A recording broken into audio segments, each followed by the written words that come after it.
ಎಲ್ಲರಿಗೂ ನಮಸ್ಕಾರ. ನಾನು ನಿಮ್ಮ ಆಕರ್ಷಕ ಲೋಕಕ್ಕೆ ಸ್ವಾಗತ.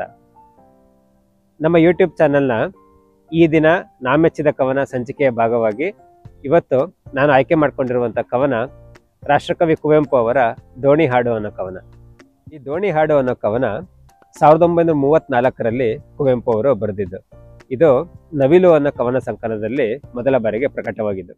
ಈ ದೋಣಿ ಹಾಡು ಕವನದ ಮೊದಲನೇ ಸಾಲು ನೋಡೋದಿದ್ರೆ, ದೋಣಿ ಸಾಗಲಿ ಮುಂದೆ ಹೋಗಲಿ ದೂರ ತೀರವ ಸೇರಲಿ. ಈ ಸಾಲುಗಳು ನೋಡಿದ ತಕ್ಷಣ ನಮಗೆ ಸಹಜವಾಗಿ ನೆನಪಿಗೆ ಬರೋದು ಜಯಂತಿ ಅವರು ಅಭಿನಯಿಸಿರುವ ಮಿಸ್ ಲೀಲಾವತಿ ಚಿತ್ರದಲ್ಲಿ ಈ ಹಾಡನ್ನು ಅಳವಡಿಸ್ಕೊಂಡಿದ್ದಾರೆ.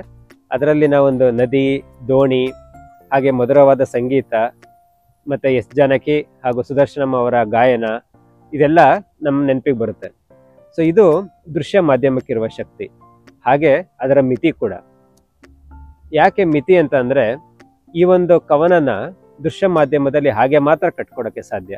ಅದೇ ಒಂದು ಕಾವ್ಯ ಪ್ರಕಾರ ಅಂತ ಬಂದಾಗ ಇದರ ಅರ್ಥ ಇನ್ನಷ್ಟು ವಿಸ್ತಾರ ಆಗುತ್ತೆ. ಬಹಳಷ್ಟು ಜನಕ್ಕೆ ಈ ಕವನ ಕುವೆಂಪು ಅವರು ಬರೆದಿರೋದು ಅನ್ನೋದು ಗೊತ್ತಿಲ್ಲ. ಇದು ಬರೆದು 90 ವರ್ಷ ಆದರೂ ಕೂಡ ಈಗಲೂ ಅದು ಅಷ್ಟೇ ಪ್ರಸ್ತುತ ಅನಿಸೋದು ಈ ಒಂದು ಸಾಹಿತ್ಯಕ್ಕಿರುವಂಥ ಶಕ್ತಿ. ಈ ದೋಣಿ ಹಾಡು ಕವನ ಹಾಗೂ ಅದರ ಭಾವಾರ್ಥನ ನಾವು ನೋಡೋದಿದ್ರೆ, ಇದರ ಮೊದಲ 2 ಸಾಲುಗಳು, ದೋಣಿ ಸಾಗಲಿ ಮುಂದೆ ಹೋಗಲಿ ದೂರ ತೀರವ ಸೇರಲಿ, ಬೀಸುಗಾಳಿಗೆ ಬೀಳು ತೇಳುತ್ತಾ ತೆರೆಯ ಮೇಗಡೆ ಹಾರಲಿ. ಇಲ್ಲಿ ದೋಣಿ ಹಾಗೂ ದೂರ ತೀರ ಅನ್ನೋದು ನಮ್ಮ ಬಾಳಿನ ಪಯಣ ಹಾಗೂ ಅದು ತಲುಪುವ ಗಮ್ಯವನ್ನು ಸೂಚಿಸುತ್ತೆ. ಈ ಒಂದು ಬಾಳಿನ ಪಯಣದಲ್ಲಿ ಯಾವುದೇ ರೀತಿಯ ಒಂದು ಅಡೆತಡೆಗಳಿಗೆ, ಕಷ್ಟ ನಷ್ಟಗಳಿಗೆ ವಿಚಲಿತರಾಗದೆ ನಾವು ಈ ಬಾಳ ಪಯಣವನ್ನು ಮುಂದುವರಿಸಬೇಕು ಅನ್ನೋದು ಈ ಒಂದು ಸಾಲಿನ ಭಾವಾರ್ಥ.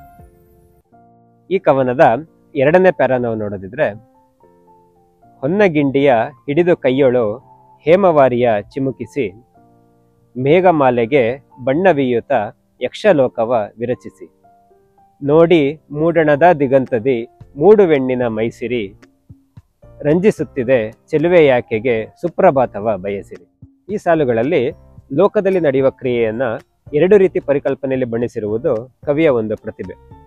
ಮೊದಲನೇ ಪರಿಕಲ್ಪನೆ ಅಂದರೆ, ಇದು ಸೂರ್ಯೋದಯವನ್ನು ವರ್ಣಿಸುವ ಸಾಲುಗಳಾದರೂ ಕೂಡ ಸೂರ್ಯ ಹುಟ್ಟುವ ಪ್ರಕ್ರಿಯೆಯನ್ನ ಹೆಣ್ಣಿನ ಸೌಂದರ್ಯಕ್ಕೆ ಹೋಲಿಸುತ್ತಾ, ಹಾಗೆ ಮೋಡಗಳಿಗೆ ಬಣ್ಣ ತುಂಬುತ್ತಾ ಇಡೀ ಆಗಸವು ಹೊನ್ನ ಬಣ್ಣದಲ್ಲಿ ಕಂಗೊಳಿಸುವುದು ಅಂತ ವರ್ಣಿಸಿರುವುದು ಅಮೋಘವಾಗಿದೆ.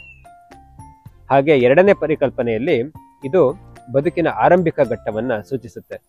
ಬದುಕಿನ ಉದಯದಲ್ಲಿ ಎಲ್ಲವೂ ಅದ್ಭುತವಾಗಿ ಕಾಣಿಸುವುದರ ಜೊತೆಗೆ ಅದರ ವರ್ಣನೆಗೆ ಹೊನ್ನ ಬಣ್ಣವನ್ನ ಶಕ್ತಿ ಹಾಗೂ ಸಂಪತ್ತಿನ ಸಂಕೇತವಾಗಿ ಇಲ್ಲಿ ಬಳಸಲಾಗಿದೆ.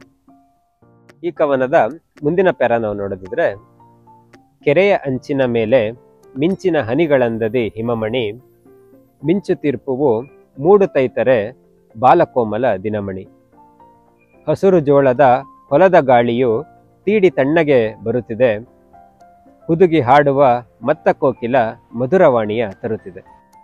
ಈ ಸಾಲುಗಳಲ್ಲಿ ಕವಿಯು ಸೂರ್ಯೋದಯದ ನಂತರದ ಸನ್ನಿವೇಶವನ್ನು ವರ್ಣಿಸುತ್ತಾ, ಇಲ್ಲಿ ನದಿ, ಹೊಲ ಮುಂತಾದ ನೈಸರ್ಗಿಕ ಪರಿಸರವು ಹೇಗೆ ಪ್ರತಿಕ್ರಿಯಿಸುತ್ತೆ ಅನ್ನೋದನ್ನ ವರ್ಣಿಸುತ್ತಾ ಹೋಗ್ತಾರೆ. ಹಾಗೆ ಇನ್ನೊಂದು ಪರಿಕಲ್ಪನೆಯಲ್ಲಿ ಇದು ಬಾಳ ಪಯಣದ ಮಾಧ್ಯಮಿಕ ಘಟ್ಟವನ್ನ ಸೂಚಿಸುತ್ತೆ. ಇಲ್ಲಿ ಬದುಕು ಚಲನಶೀಲವಾಗುವ ಒಂದು ಸ್ಥಿತಿಯನ್ನು ವಿವರಿಸುತ್ತಾ ಹಸಿರು ಬಣ್ಣವನ್ನ ಪ್ರೀತಿ ಮತ್ತು ಸಮತೋಲನತೆಯ ಸಂಕೇತವಾಗಿ ಇಲ್ಲಿ ಬಳಸಲಾಗಿದೆ.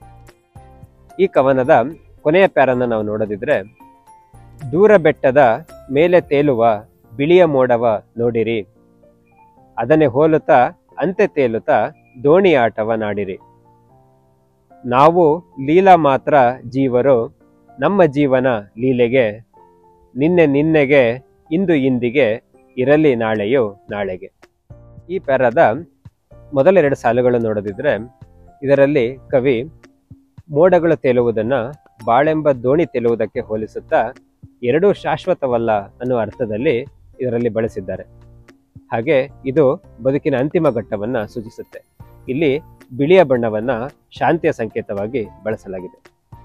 ಹಾಗೆ ಕಡೆ 2 ಸಾಲುಗಳಲ್ಲಿ ಇದಕ್ಕೆ ಆಧ್ಯಾತ್ಮಿಕ ಚಿಂತನೆಯ ರೂಪ ಕೊಟ್ಟು, ನಾವು ಆಟವಾಡುತ್ತಿರುವಂತೆ ತೋರಿದರೂ ಕೂಡ ಜೀವನವೇ ನಮ್ಮನ್ನು ಆಟವಾಡಿಸುತ್ತೆ ಎನ್ನುವ ರೀತಿಯಲ್ಲಿ ಇಲ್ಲಿ ಹೇಳಿದ್ದಾರೆ.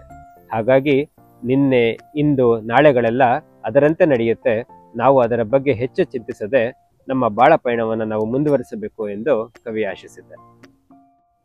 ಹೀಗೆ ಇಡೀ ಕವನ ಸರಳವೆನಿಸಿದರೂ ಕೂಡ ತುಂಬ ಅರ್ಥಗರ್ಭಿತವಾದ ಕವನವಾಗಿ ಕಾಡುತ್ತೆ. ಇದು ಈ ದಿನ ನಾ ಮೆಚ್ಚಿದ ಕವನ ಸಂಚಿಕೆಯ ದೋಣಿ ಹಾಡು ಕವನ. ಮತ್ತಷ್ಟು ಕವನಗಳೊಂದಿಗೆ ನಿಮ್ಮ ಜೊತೆ ಸಿಗ್ತೀನಿ. ಇದೆಲ್ಲ ಮಿಸ್ ಆಗಬಾರ್ದು ಅಂದರೆ ಆಕರ್ಷಕ ಲೋಕಕ್ಕೆ ಸಬ್ಸ್ಕ್ರೈಬ್ ಆಗಿ. ಲೈಕ್, ಕಮೆಂಟ್, ಶೇರ್ ಮಾಡೋದನ್ನು ಮರಿಬೇಡಿ. ಧನ್ಯವಾದಗಳು.